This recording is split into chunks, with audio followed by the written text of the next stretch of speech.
Là du coup vous allez prendre les pneus pluie, tu penses? C'est un peu le calme avant la tempête. Oh putain, il s'est penché.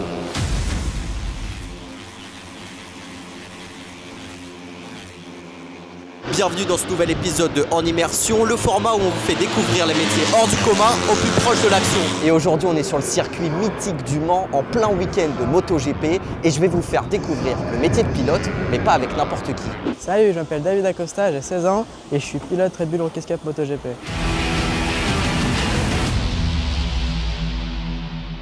Là, je suis actuellement sur le paddock de la Rookies Cup. C'est là qu'il y a toutes les motos, tous les mécaniciens, tous les pilotes. Et la Rookies Cup, c'est vraiment la compétition tremplin pour les jeunes. Ils ont entre 13 et 17 ans et pourtant, ils font tout comme les grands, les mêmes courses, les mêmes week-ends. Ça montre vraiment les bons pilotes, parce que tout le monde a la même moto. On a les mêmes casques, on a les mêmes combinaisons, les mêmes bottes, les mêmes gants. Donc c'est vraiment pour tout le monde pareil, les mêmes pneus. On les change tous en même temps, l'essence, on met les mêmes essences.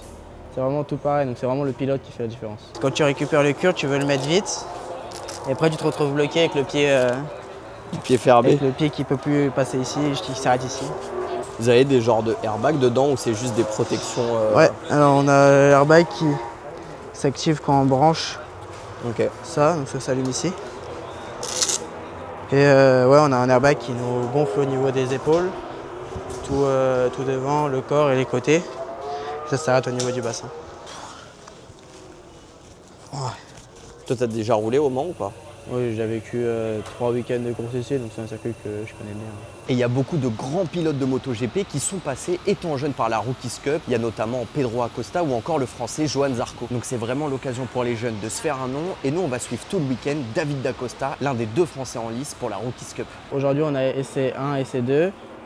Juste après l'essai 2, on a les qualifications. Donc ça va nous placer sur la grille de départ. Donc pour la course 1 et course 2, c'est compliqué.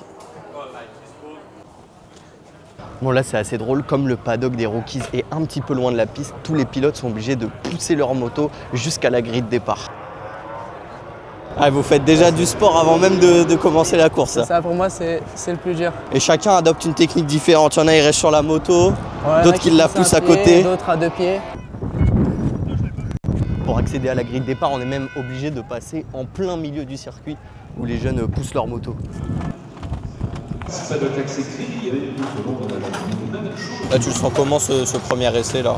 Il n'y a rien à jouer maintenant, c'est surtout prendre ses marques, moi me tester un peu physiquement. Et puis... Parce que tu me disais, tu t'es blessé, c'est ça? Ouais, ça, je me suis blessé le week-end dernier en course. C'est une déchirure musculaire au niveau un muscle qui tient les abdos et un muscle derrière le dos. Et j'avais le coccyx déplacé, mais ça, on a pu me le remettre environ. Oh, c'est rien quoi, coccyx déplacé finalement, qu'est-ce que c'est? Pour des pilotes, c'est pas grand-chose, on va dire. C'est l'heure de mettre le casque. C'est ça. Le moment le plus stressant normalement pour les pilotes. Parce que là, tu rentres un peu dans ta bulle, c'est ça? C'est ça, c'est un peu de calme avant la tempête, on va dire.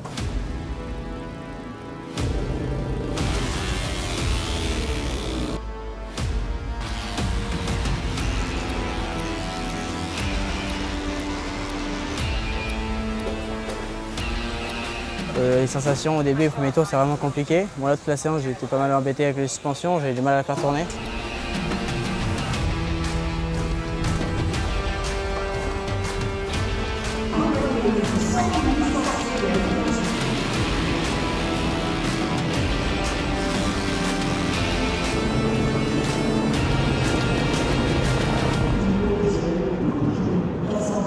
Alors moi, j'ai commencé la moto à 3 ans avec mon papa dans mon jardin. À 6 ans, il m'a inscrit à un loisir qui s'appelle Loisir Motosport. Et cette année, du coup, en 2025, je roule en Red Bull Rookies Cup MotoGP. Et à côté, je continue le championnat European Talent Cup en Junior GP. Il y a 50% des pilotes MotoGP, ou que ce soit Moto2, Moto3, MotoGP, qui sont passés par cette catégorie et qui sont soit champions du monde, soit devant, quoi. Donc oui, c'est de là où sortent les meilleurs pilotes, donc pour moi, c'est un honneur d'en faire partie. Donc là, David et tous les rookies viennent de partir pour les qualifs. Ils sont juste derrière moi. Le but, faire le meilleur temps pour avoir la meilleure place sur la grille de départ pour les courses de ce week-end. Bon, t'as fait les qualifs, ça passait comment? Un peu déçu, pas le résultat espéré.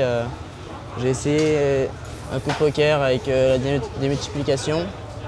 Malheureusement, ça passait pas. Donc là, je fais le 17e temps. Donc ça fait partir quand même assez loin.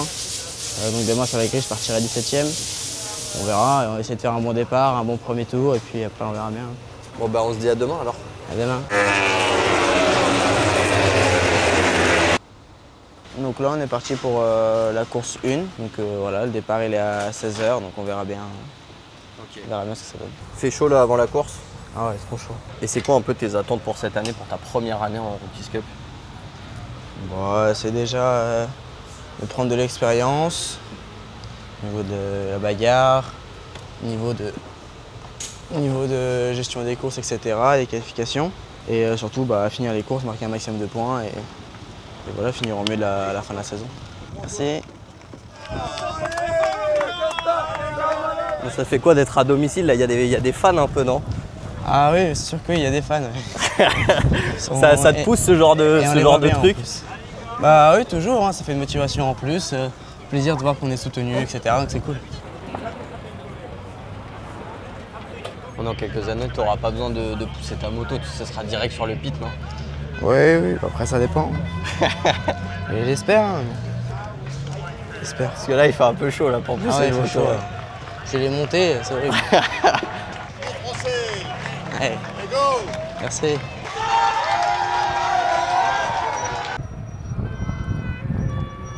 Make it simple and go for one. Try to finish. Yeah, thank you.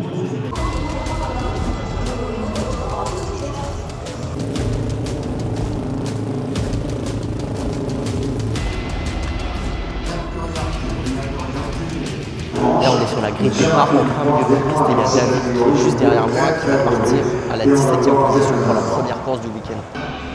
Bon courage, vive là.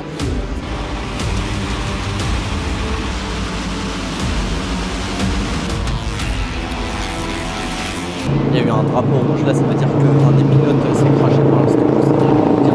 Je vois David, donc c'est pas lui qui s'est craché, mais là apparemment il y a eu un gros crash, ce qui fait que la course est interrompue pour l'instant.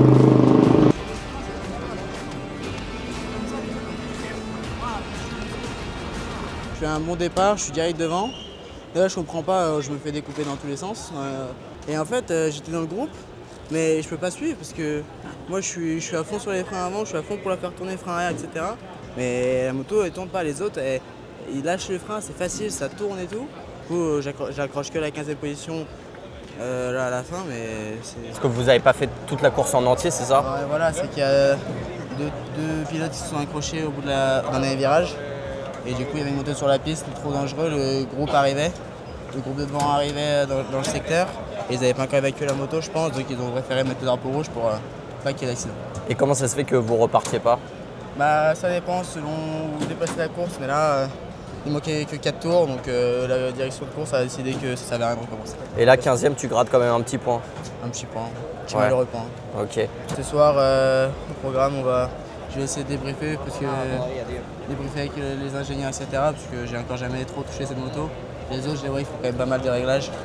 Je vais essayer de trouver une solution pour que demain ça. Tu vas commencer à bidouiller un petit peu pour aller gratter plus. C'est ça. Il commence à pleuvoir, on n'a encore jamais roulé sous la pluie avec ces motos-là. En tout cas les rookies. Et depuis le début du week-end, on n'a pas roulé sous la pluie. Donc moi je connais ce circuit sous la pluie. C'est un avantage, peut-être pouvoir tirer mon épingle du jeu, on verra bien. Alors non, moi j'ai arrêté l'école il y a un peu plus d'un an maintenant. Je me suis lancé en intérim en tant que coffreur. Je suis aidé à payer un peu mes entraînements, donc c'était plutôt sympa. Mais maintenant que la saison a commencé, j'ai un peu arrêté ça. Je me concentre surtout sur mes entraînements, etc. Tu es du genre à avoir des petits rituels, toi, avant les courses ou pas? En mettant le casque, remettre mes oreilles, me recoiffer, mettre ma botte, mes bouts de caisse, ma jambe, mon bras gauche, tout en premier. Mais sinon, non, pas plus que ça. Voilà, ouais, on va se placer là-bas devant les box. Donc on va attendre environ 15 minutes, je crois. Après, ils vont nous lancer pour faire un tour de chauffe. On se place en grille, ils nous mettent les couvertures. Là, du coup, vous allez prendre les pneus pluie, tu penses? Oui, je pense que c'est quand même... c'est pas beaucoup mouillé, mais c'est un peu mouillé, donc là, c'est les pneus pluie qui sont plus avantagés. Le temps est magnifique. les enfants profitent au maximum du grand-air. Là, sur la piste, on attend les pilotes sur la grille de départ pour cette deuxième course le dimanche matin.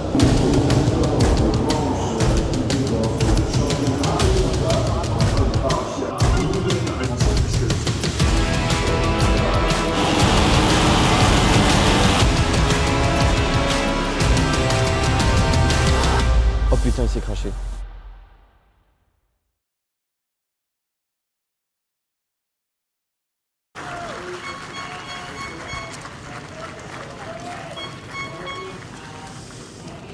Donc comment t'analyses ce qui s'est passé?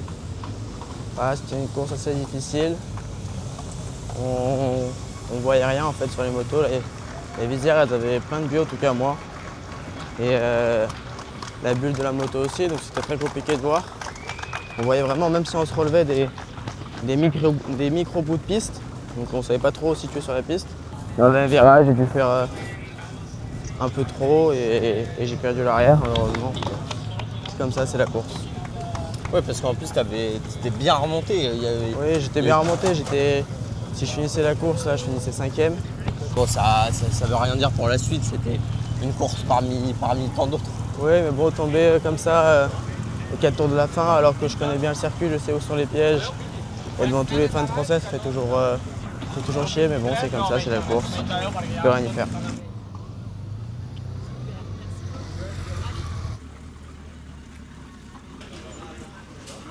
En soi, c'est bien, je reste dans les 15, mais bon, j'aurais préféré quand même faire un peu mieux, surtout à domicile. Si je pourrais faire une 9e année en Red Bull et le Junior GP l'année prochaine, dans 2 ans, pourquoi pas être en Moto 3, j'aurai 18 ans, donc j'aurai l'âge pour y aller. Et voilà, pour moi, ce serait le chemin idéal à poursuivre. Bon, David a peut-être pas fait le week-end qu'il espérait. En tout cas, moi, ce qui m'a énormément marqué, c'est sa force de caractère et vraiment son recul instantané pour un jeune de 16 ans. C'est impressionnant. Merci de nous avoir suivis pour ce nouvel épisode de En Immersion ici sur le circuit du Mans. N'oubliez pas de liker et de vous abonner au YouTube de Loopsider.